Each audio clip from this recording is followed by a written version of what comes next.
হয়। বৈষম্য যদি দূর করা না যায় তাহলে সমস্যা কখনোই সমাধান হবে না। এখানে রাজনীতি তো আছেই, রাজনীতিতে অপরাজনীতিটা বেশি হচ্ছে। সবচেয়ে বড় বিষয় হলো যে বৈষম্য কিরকম। আজকে সবচেয়ে বড় এই পার্বত্য চট্টগ্রামে সমস্যার জন্য সবচেয়ে বেশি দায়ী করব আমি বর্তমানে যারা বাম রাজনীতি করে।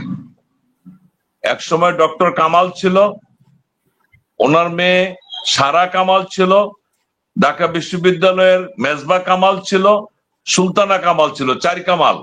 তারাই করেছে বেসামাল সবচেয়ে বেশি। হাসান আলো কিনুর, রাশেদ খান মেননরা আছে।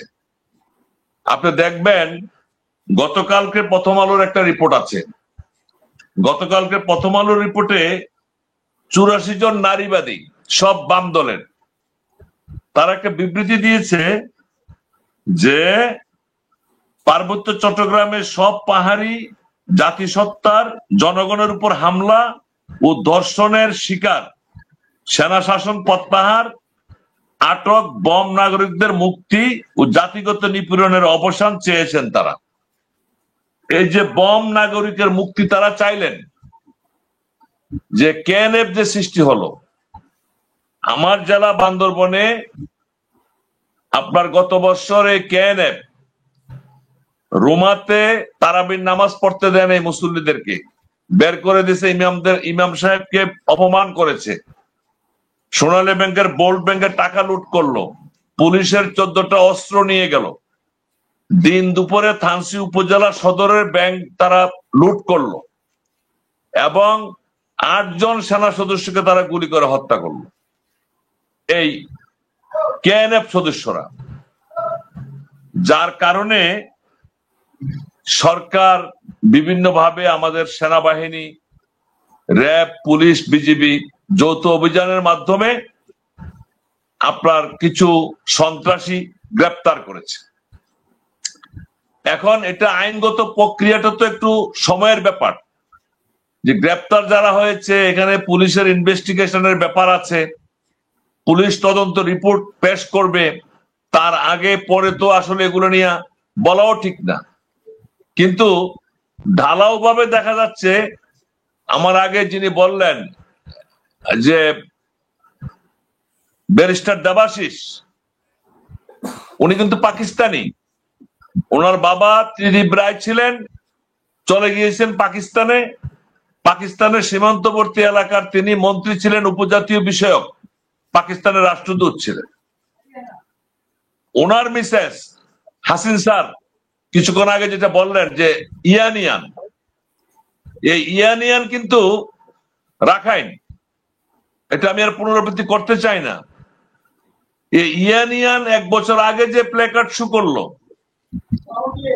যে পার্বত্য চট্টগ্রামকে ফিলিস্তিনের মতো এখানকার বাঙালি মুসলমানদেরকে এখান থেকে বিতাড়িত করতে হবে, সেনাবাহিনীকে বিতাড়িত করতে হবে, আজকে সেটাই তো হলো। ফিলিস্তিনের মসজিদগুলো গুড়িয়ে দেওয়া হয়েছে, পার্বত্য চট্টগ্রামে এখন মসজিদগুলো গুড়িয়ে দেওয়া হচ্ছে।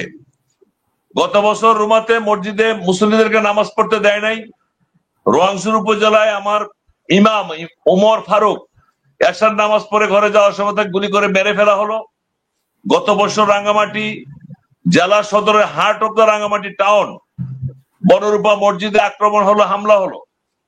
সাজেকে মসজিদ ভেঙে দেওয়ার জন্য অডিও ভাইরাল হলো। আজকে আবার খাগড়াছড়িতে 3টা মসজিদে হামলা হলো, একটা মসজিদে আগুন দেওয়া হলো। বাংলাদেশটা তো 92% মুসলমানের দেশ, পার্বত্য চট্টগ্রামের চতুর্পাশে তো বিশাল বাংলাদেশ রয়েছে।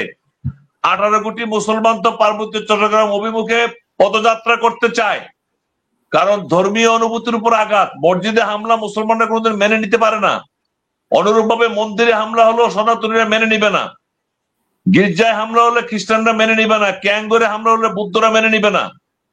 ঠিক যে কাজটা ভারতের গুজরাট হচ্ছে, মসজিদ ভেঙে দেওয়া হয়েছে, আসামে 2000 মাদ্রাসা বন্ধ করে দেওয়া হয়েছে, মসজিদ ভেঙে দেওয়া হয়েছে, মণিপুরে আজান বন্ধ করে দেওয়া হয়েছে, ঠিক তেমনি ভাবে পার্বত্য চট্টগ্রামের মসজিদগুলোতে হামলা করা হচ্ছে। সুতরাং এই যে ধর্মীয় অনুভূতির উপর আঘাত, বাংলাদেশের 92% 18 কোটি মুসলমান যদি পার্বত্য চট্টগ্রামের অভিমুখে যাত্রা করে, তখন কি হবে? একমাত্র সেনাবাহিনীর কারণে, সেনাবাহিনীর প্রতি সম্মান দেখিয়ে মানুষ এখনো পার্বত্য চরের অভিমুখে আসছে না। কারণ যেখানে সেনাবাহিনী জীবন দিচ্ছে, বারবার বলছে অপেক্ষা করেন, আমরা দেখতেছি বিষয়টা। এখানে সরকারের অবহেলা রয়েছে। সরকারের কঠোরভাবে সিদ্ধান্ত দেওয়া দরকার। বাংলাদেশ সেনাবাহিনী বিদেশে শান্তিরক্ষা মিশনে গিয়ে সুনাম অর্জন করে এসেছে। আর বাংলাদেশে পার্বত্য চট্টগ্রামের সার্বভৌমত্ব রক্ষা করতে এসে দেশের আভ্যন্তরীণ সশস্ত্র সন্ত্রাসী কর্তৃক সেনা সদস্যদেরকে যেখানে মেরে ফেলা হচ্ছে, সরকার কঠোরভাবে সিদ্ধান্ত নেওয়া দরকার। আলোচনা কতকাল চলবে? 54 বছর আলোচনা হয়েছে। দর্শক আর দর্শিতাকে এক রুমে থাকতে দেওয়া হয়েছে। খুনি আর খুনের শিকারদেরকে এক ঘরে থাকতে দেওয়া হয়েছে। খুনির গাড়িতে জাতীয় পতাকা তুলে দেওয়া হয়েছে। আলোচনা কত চলবে? যতই আলোচনা হয়েছে, যতই তাদের ডিমান্ড পূরণ করা হয়েছে, তত বেশি তাদের আরো অনেক বেশি ডিমান্ড নিয়ে তারা এসেছে। আজকে এই যে কুকিচিন, পুলিশের 14টা অস্ত্র, একটা অস্ত্র আজ পর্যন্ত উদ্ধার হলো না। সুতরাং এখানে আমরা যেটা বলবো, দেখেন, ইনসাফ যদি সঠিক না থাকে, বৈষম্য যদি থাকে, বান্দরবনে রোমায় পাইন্দু হেডব্যান্ড পাড়ায় এই আগস্ট মাসে একটা গ্যাং র্যাপ হয়েছে। 5ম শ্রেণীর একটা ছাত্রীকে 5 জন মারমা ছেলে ধর্ষণ করেছে। মেয়েটা মারমা, ধর্ষিত মারমা, ধর্ষণও করেছে 5 জন মারমা ছেলে। এই আগস্ট মাসে এটা। এইখানে কিন্তু কোনো আন্দোলন সংগ্রাম হয় নাই। এখানে নারীবাদীরা কোনো বিবৃতি দেয় নাই।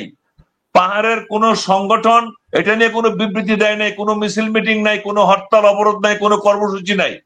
আমরা বান্দরবনে প্রেস ক্লাব চত্বরে শহীদ আবু সাইদ মুক্ত মঞ্চে বিশাল সমাবেশ করে প্রতিবাদ করেছি। পার্বত্য চট্টগ্রাম ছাত্র পরিষদ, নাগরিক পরিষদ, যে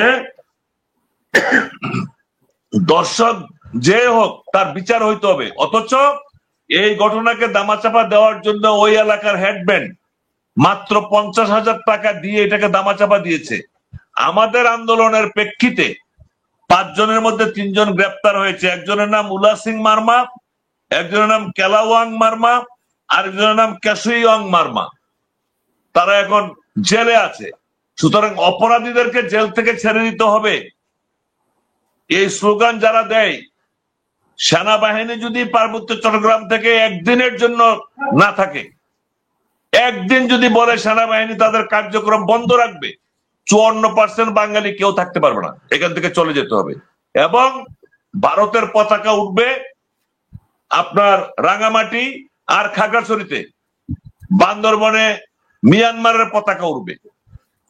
এখানে মুসা দেশে কাজ করতেছে। এখন রাজনৈতিক ভাবে সামনে সংসদ নির্বাচন, এই নির্বাচনকে বানচাল করে, এই সরকারকে বিতর্কিত করে, একটা নতুন ভাবে একটা বিশৃঙ্খলা সৃষ্টি করে, আবার পুনরায় যারা বিতাড়িত হয়েছে নতুন করে আরেকটা সংঘাত সৃষ্টি করার জন্য এটা একটা পায়তারা চলছে।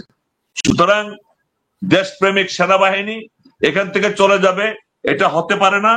আমার পরিষ্কার বক্তব্য হচ্ছে, যেই চুক্তি করে 97 সালের 2 ডিসেম্বর পোতা ছুরি দিয়ে বাঙালিদেরকে জবাই করেছে, যেই চুক্তির কারণে 246টা সেনা ক্যাম্প প্রত্যাহার করা হয়েছে, অনতিবিলম্বে সেই সেনা ক্যাম্পগুলো পুনরায় স্থাপন করতে হবে। অরক্ষিত সীমান্ত 1/2 কিলোমিটার পরে পরে বিজেপির বিউপি ক্যাম্প করতে হবে। সীমান্তের কাছাকাছি বড় বড় পাহাড় চূড়ায় হেলিপ্যাড করে নতুন নতুন ক্যান্টনমেন্ট স্থাপন করতে হবে। এবং সরকারকে সিদ্ধান্ত দিতে হবে, বাংলাদেশ সেনাবাহিনী অত্যন্ত সক্ষম, পুলিশ বাহিনী সক্ষম, বিজেপি সক্ষম, র্যাব সক্ষম। 2 দিনের মধ্যে সকল সন্ত্রাসীদেরকে গ্রেপ্তার করে অবৈধ অস্ত্র উদ্ধার করা যায়।